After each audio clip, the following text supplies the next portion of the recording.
You see that new guy at church? He is so fine. Like, I was watching him in worship. I could tell he really loves the Lord. And then afterwards, like, he came up to me and gave me a hug and was asking me, like, how long I've been going to the church. I think he might be my husband. Oh, but there is this guy at my job. I don't know if I was telling you about him, but after work, like a bunch of us co-workers, we went out and, went to a happy hour and stuff. And I was cold and he gave me his jacket. And he actually sent me a message to ask me the next day, like, how I was doing, because I was like kind of coughing or whatever. He might be my husband.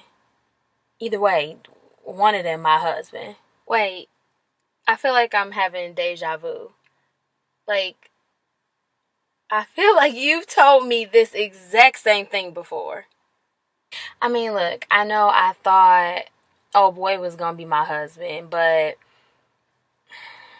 obviously I was wrong. But like, I got all these prayers and these prophetic words. And, one of my family members was like, this is your year to get married. Like, this is your year. This is your time or whatever like that. And so, I'm just receiving it. That's great, sis. As long as you're not trying to make the prophecy happen.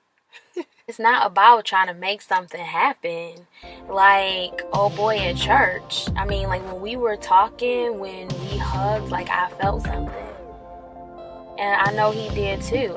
We were looking in each other's eyes. We were talking about the Lord and stuff.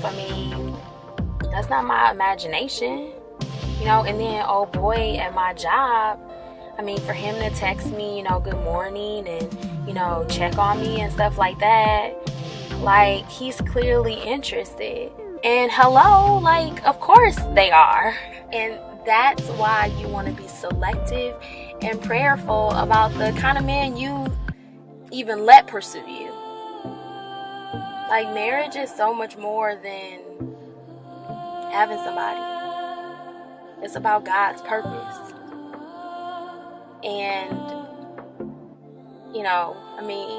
are you even really sure what that is? Like, I'm just saying, you don't want to sacrifice his good plan for you all because you couldn't trust him in his timing. I have goals. And I'm tired of waiting. Like, I have stuff. I want to be a wife. I want to be a mother. I want to have a family. And that's normal. So if you make settling down your biggest accomplishment, what happens after the marriage? Or after the kids? Contentment isn't just for a season. It's supposed to be a lifestyle. And while you're waiting for these moments to be happy, you're missing the happiness that's there in every day. There's nothing wrong with having that desire or having that as a goal. Nothing is wrong with that. Like, I'm not going to be made to feel bad for wanting to be with somebody or, wanting to be married and stuff like that. I'm not trying to make you feel bad for where you are. And if you're really ready, then trust God's timing. Trust him and continue to be consistent in where you are. And enjoy where you are. I remember I started writing a list every day of what I was thankful for. Because, see, gratitude is both a heart condition and a mentality.